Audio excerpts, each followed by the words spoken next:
Chairman and members of the Board of Directors of the Grace Kennedy Foundation, members of the platform, distinguished guests. I'd like to thank the Grace Kennedy Foundation and the Lecture Committee for the honor of inviting me to present the 1996 lecture, and for the privilege of speaking on a topic so closely associated with the work of the Chair of Environmental Management at UWI. Now, throughout the Caribbean, notwithstanding the current volcanic activity in Montserrat, most of the environmental degradation is either induced or exacerbated by human intervention. Now, I know that you're so familiar with hearing the countless situations of doom and gloom that I won't do this for too long, but just to refresh your memory and taking on from where Reverend Reed left off, mentioning that in fact Jamaica now has or is alleged to have one of the highest rates of deforestation in the world. Sadly, Haiti, our neighbor, has a negligible deforestation rate because they hardly have any forests left. In fact, only 2% of Haiti remains forested. Of course, as the forests are removed and the vegetation cover removed as well, so the soil erosion has taken place. And topsoil and subsoil is lost in terms of billions of tons per year from Jamaica, from Haiti, and many other parts of the Caribbean. And the water supplies, of course, are affected in this way because without vegetation cover, much of the water which falls as rain is actually effectively lost from being absorbed by the soil. And so our water resources are also under threat. Take Barbados, Antigua, and even the north coast parts of Jamaica, where the use of water for the tourist industry now far exceeds a sustainable level. In Barbados, in fact, the water use is such that Barbados is now classified along with states such as the Desert Kingdom of Jordan. Contamination of water is also a problem, and in this regard, Guyana goes to the top of the league. In Guyana, a gold mining company was recently responsible for the world's worst cyanide spill. 4 billion liters of cyanide-based effluent spilled into the Essequibo River as a waste-holding pond broke. In Antigua, where the physical environment has virtually been destroyed by the impact of tourism taking over from where cotton monoculture left off, the water table is so low that groundwater is now badly affected by sea salt intrusion. In Jamaica, our water supplies have become contaminated in various ways. Caustic contamination in the underground water occurs for miles around the bauxite mud ponds of St. Anne and Manchester. Rivers are polluted by the effluent from agriculturally related industries. And our poor harbor, well, it is contaminated with just about everything and getting worse, as studies have already shown. Finally, on the matter of Antigua and tourism, I could mention the problem of waste.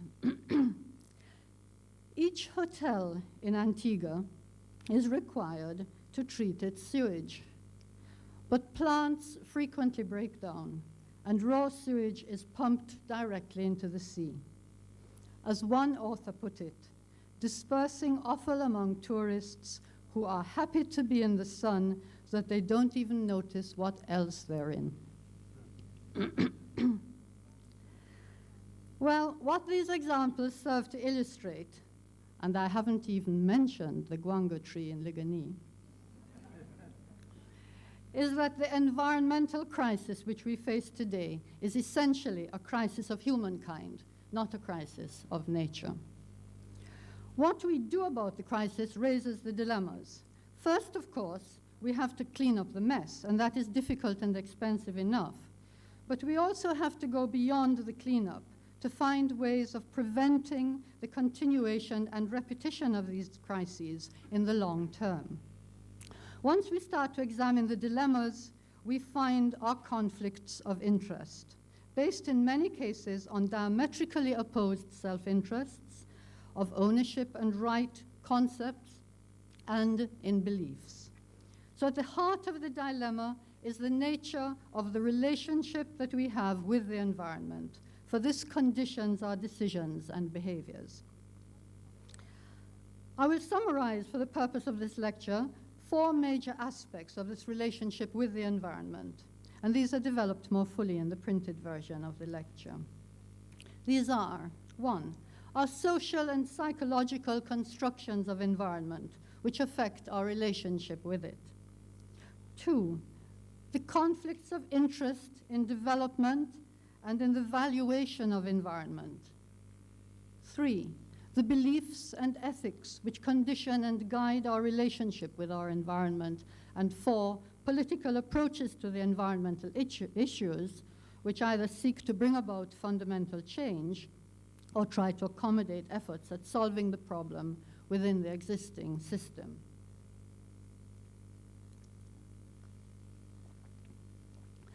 I will start then with the social and psychological constructions of environment. In most cases, environments concern us only from a distance, however close we may feel to them and however great we feel the impact.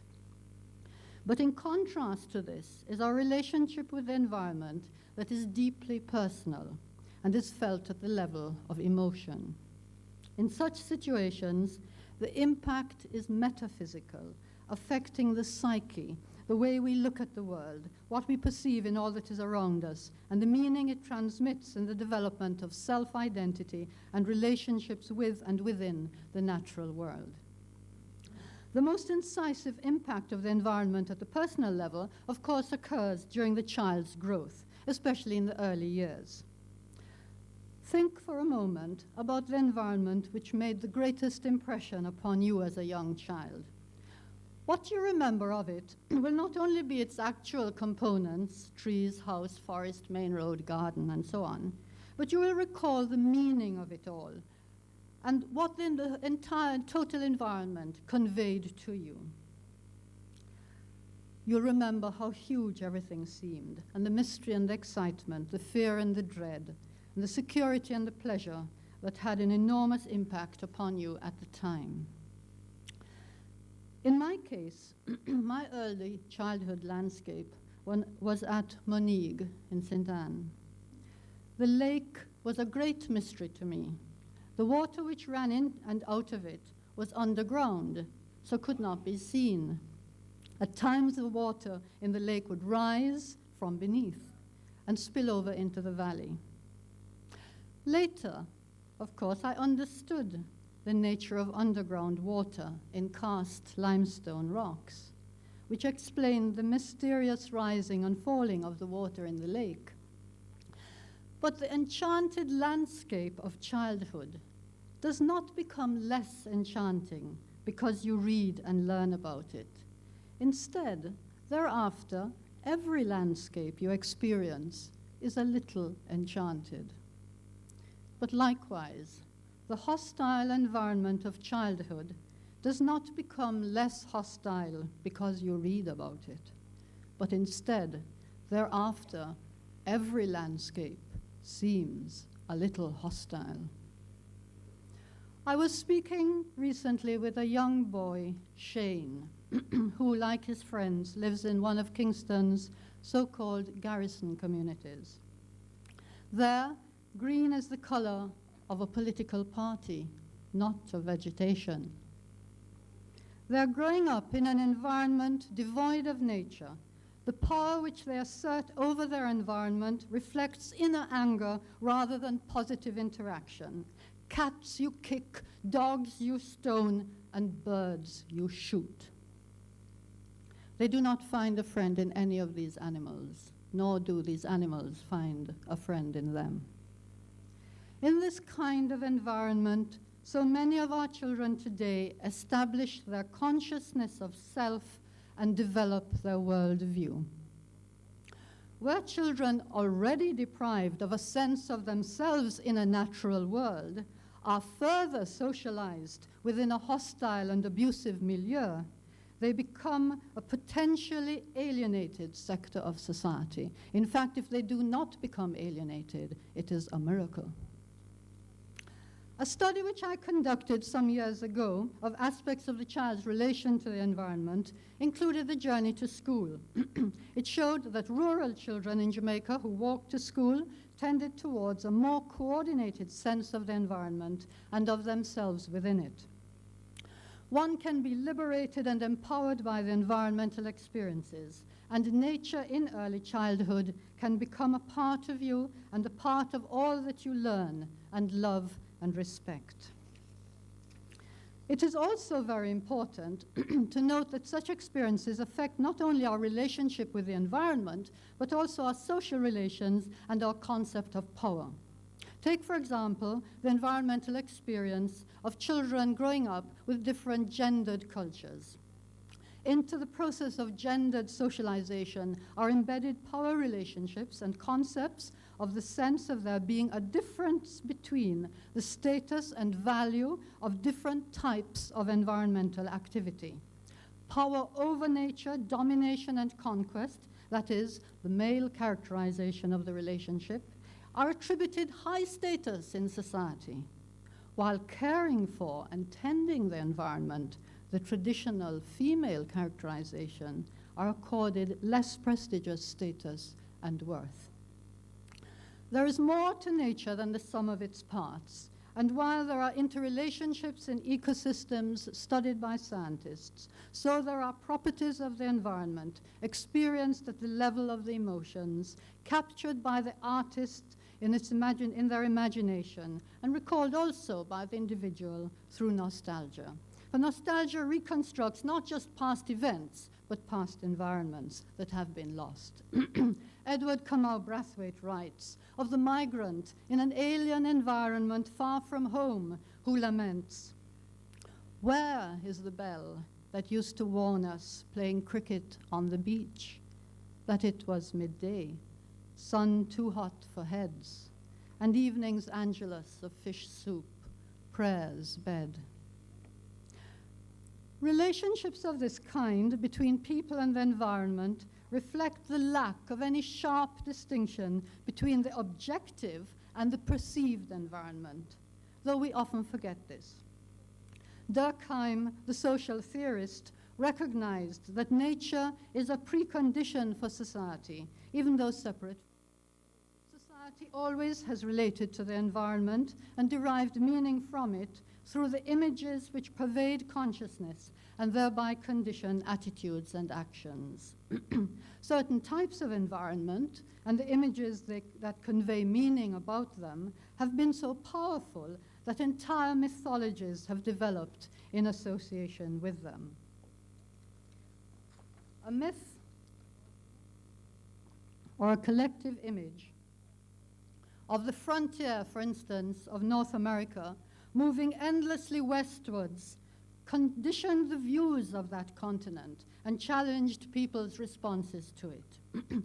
Notions of unlimited space became associated with ideas of unlimited opportunity in the psyche of the North American settler. Conquering nature through capturing more and more territory was synonymous with power and progress of Western civilization. Later, the Americans moved to the high frontier of outer space. In Belize and Guyana, the forested interior remains frontiers in their economic development, and most of all in the new concept of resource for tourism, as also, of course, in Jamaica, Dominica, and St. Lucia. Wilderness is perceived as that environment beyond the frontier, which, from the perspective of the outsider, is beyond the control and management of civilization. The myth of wilderness, then, extends also to the inhabitants of the environment, as animals and plants, which are outside of our control, are regarded as wild, so people of the wilderness were regarded as wild, even savage. The perceived superiority of the conqueror inherent in the conquest of wilderness is fundamental to the power relations associated with the myth. The challenge lies in the ability of the outsider to conquer wilderness by overpowering the one who remains empowered by the environment itself.